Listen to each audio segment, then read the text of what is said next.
গ্রামের নাম ছিল শালিকডাঙ্গা। গ্রামের এক প্রান্তে ছিল বিশাল এক তালগাছের বাগান। সন্ধ্যা নামলেই হাওয়ায় তালপাতা কাঁপত, ঝরঝরঝর শব্দে মনে হতো কেউ যেন ফিসফিস করছে। গ্রামের সবাই বলত, ওই তালগাছে নাকি সারি সারি ভূত থাকে। রাত হলেই নাকি তারা গাছের মাথায় বসে পা ঝুলিয়ে দোল খায়। কেউ যদি সাহস করে কাছাকাছি যায় তবে শোনা যায়, এই যে কে ওখানে। কিন্তু কেউ কখনো চোখে দেখেনি, শুধু গল্প আর গুজব।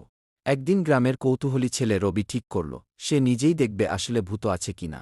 সেই রাতেই পূর্ণিমা, চাঁদের আলো তালগাছগুলো লম্বা ছায়া ফেলেছে মাটিতে। রবি লুকিয়ে বাড়ি থেকে বেরিয়ে গেল, হাতে একটা টর্চ আর গলা ছোট্ট তাবিজ। বাগানে ঢুকতেই ঠান্ডা হাওয়া বইল, তালপাতা নড়ে উঠল জোরে।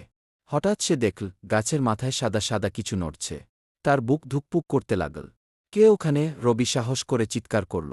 ঠিক তখনই ওপর থেকে ভেসে এল অদ্ভুত হাসি। হিহিহি গি। রবি টর্চের আলো ফেলতেই দেখল কয়েকটা সাদা ছায়া যেন ডাল বদলাচ্ছে। রবি ভয় পেলেও পালাল না। সে ধীরে ধীরে একটা গাছের কাছে এগিয়ে গেল। হঠাৎ ঝুপ করে কিছু একটা নিচে পড়ল। রবি চমকে উঠে দেখল ওটা একটা বড় সাদা পেঁচা। আসলে গাছের মাথায় যে কি ভূতগি দেখা যাচ্ছিল, সেগুলো ছিল কয়েকটা পেঁচা আর শুকনো তালপাতা, যা চাঁদের আলো সাদা ছায়ার মতো লাগছিল। আর যে হাসির শব্দ, ওটা ছিল হাওয়ায় তালপাতার ঘর্ষণের আওয়াজ। রবি হেসে ফেল, এই তো ভূতের রহস্য। পরদিন রবি গ্রামের সবাইকে সত্যিটা বলল। কিন্তু আশ্চর্যের ব্যাপার, কেউই তার কথা পুরো বিশ্বাস করল না। কারণ সেই রাতেই গ্রামের এক বুড়ো বললেন, তিনি নাকি দেখেছেন তালগাছের ডগায় কেউ পা দোলাচ্ছে।